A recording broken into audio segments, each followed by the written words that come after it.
One leaked document. 14 years of fishing rights surrendered. £890 million annually. And when Kemi Badenoch asked Keir Starmer to explain the EU deal he'd hidden from Parliament, his answer exposed the biggest Brexit betrayal since the referendum itself. At exactly 2:17 p.m. on January 15, 2026, Prime Minister's questions began. Keir Starmer stood confident, fresh from announcing what he'd called a historic reset with the European Union. Labour benches were optimistic. The Prime Minister had spent 3 days claiming his new EU partnership would deliver growth without compromising Brexit.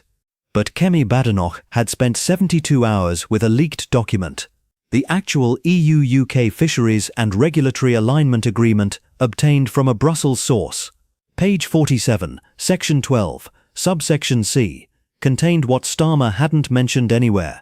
EU fishing vessels granted access to UK waters until December 31, 2038. Annual quota valued at £890 million, zero reciprocal access for British boats, and buried in annexes, compulsory alignment with EU regulations enforced through European Court of Justice arbitration. The chamber was packed. Conservative MPs had been whispering about explosive pmqs evidence. Labour whips dismissed it as opposition theatre, but the leather folder in Badenoch's hand suggested otherwise. Starmer delivered his opening with characteristic confidence. Economic growth, trade facilitation. He spoke of fishing communities gaining stability and certainty. Labour benches cheered. Conservative MPs sat in calculated silence, waiting. Then Kemi Badenoch rose. She began with deceptive gentleness, thanking the Prime Minister for his statement, noting the importance of UK-EU relations. Standard parliamentary courtesy. But her hand rested on the closed folder, and those watching closely recognised the setup. However, Mr. Speaker, Badenoch continued, her voice shifting from diplomatic courtesy to forensic precision, the British people deserve to know exactly what the Prime Minister has agreed to in their name. The chamber quietened noticeably. Conservative MPs leaned forward. This was the moment they'd been waiting for. She laid out context methodically. Brexit promises about fishing waters, coastal communities that voted leave expecting renewal. She was building a prosecutorial case before delivering evidence. Labour MPs shifted uncomfortably. Standard Conservative attacks, they thought, but the folder suggested something different. Then, at 2:23 p.m., 6 minutes into her response, Kemi Badenoch opened the red folder. Mr. Speaker, I have here a copy of the EU-UK Fisheries and Regulatory Alignment Agreement. The agreement the Prime Minister has signed but not yet published to Parliament. The silence was instant and absolute. Starmer's face visibly tightened. His jaw clenched. Labour MPs froze. This wasn't supposed to be public yet. The official publication was scheduled for next week, after the government had time to prepare defensive messaging. Badenoch held up the document, cameras zooming in on official EU letterhead, visible even from the press gallery. Page 47, Section 12, Subsection C. Would the Prime Minister like to explain to the House why he has granted EU fishing vessels access to British waters until December 31, 2038?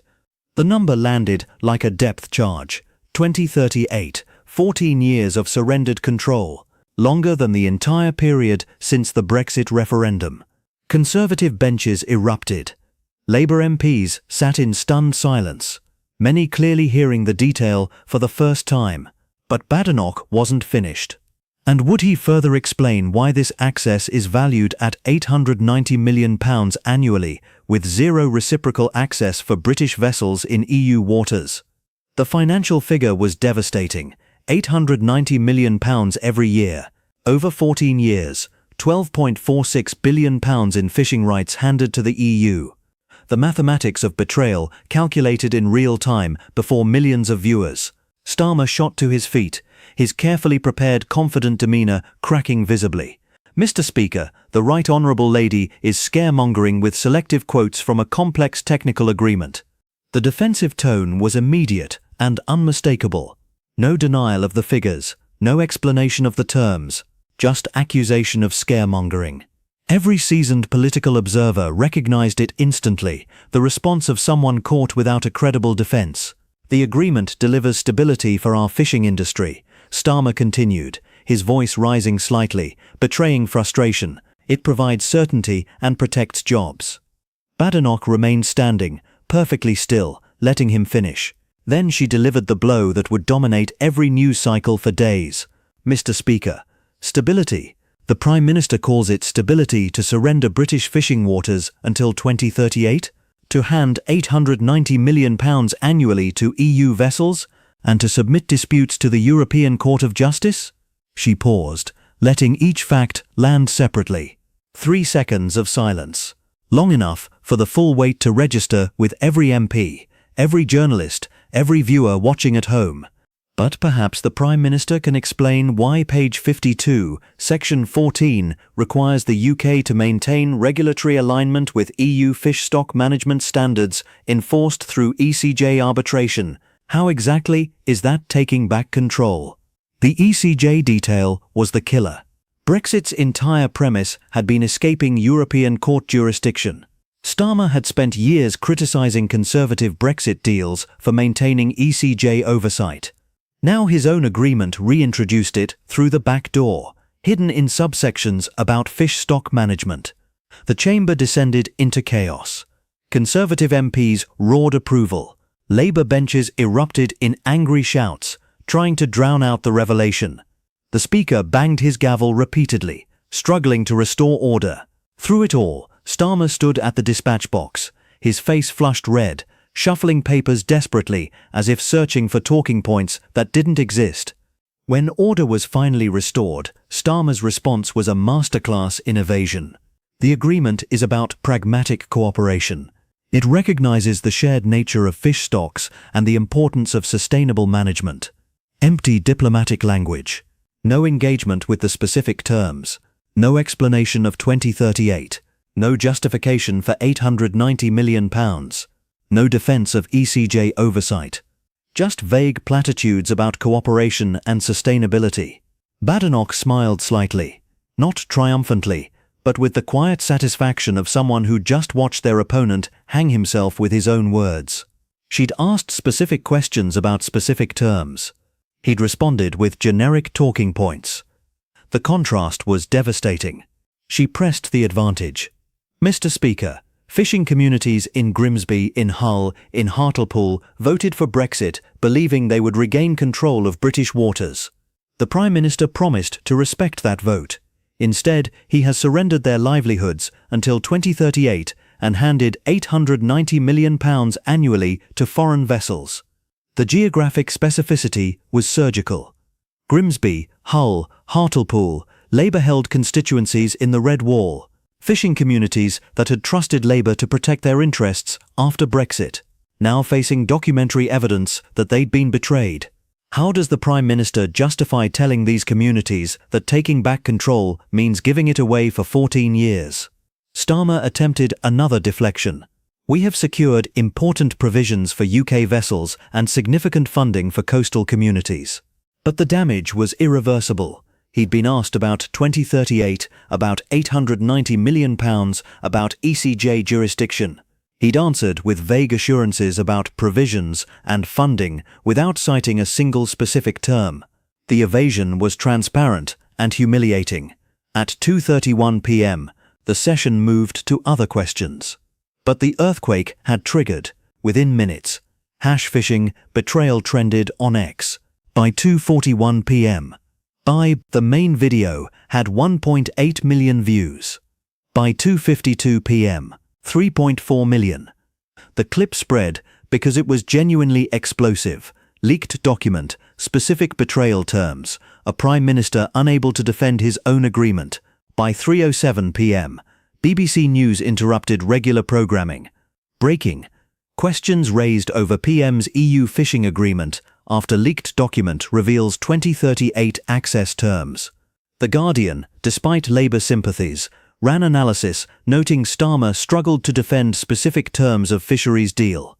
Sky News led with PM unable to deny £890 million annual fishing rights claim. Conservative headquarters moved with devastating efficiency. At 3:15 p.m., they circulated a detailed briefing document titled The Brexit Betrayal, How Starmer Surrendered British Waters.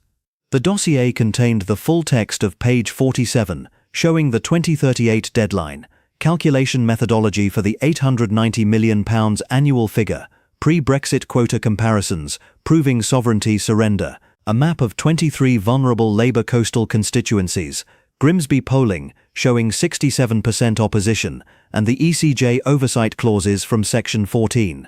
Downloaded 87,000 times within 3 hours. Behind closed doors at Labour headquarters, panic set in.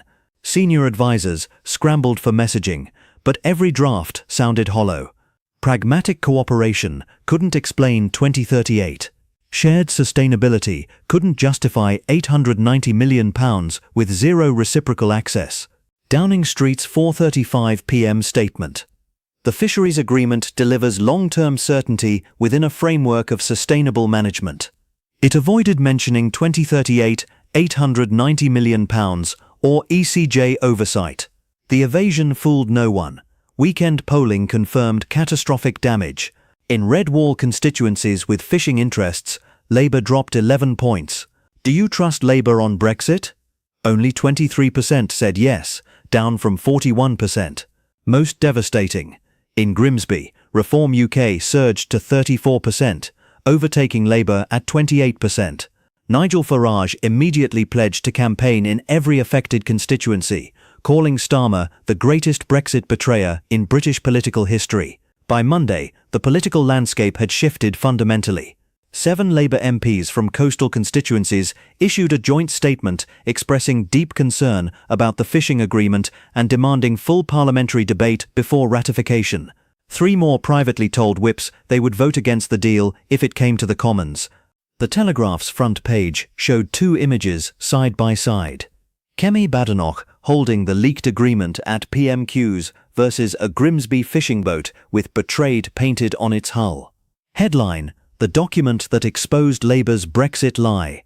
Kemi Badenoch had achieved something remarkable with 1 leaked document and 6 minutes of questioning. She'd exposed the gap between Labour's Brexit rhetoric and reality. Not through hyperbole, but through specific documented terms Starmer couldn't defend without admitting surrender. Sometimes the most powerful weapons aren't elaborate strategies. Sometimes they're 14 pages of a leaked agreement, specific subsections revealing what governments hope to hide, and questions forcing evasion so obvious it becomes indictment. That's what happened on January 15, 2026, when Kemi Badenoch revealed that taking back control had become giving it away until 2038, and Keir Starmer had no answer that didn't confirm the betrayal.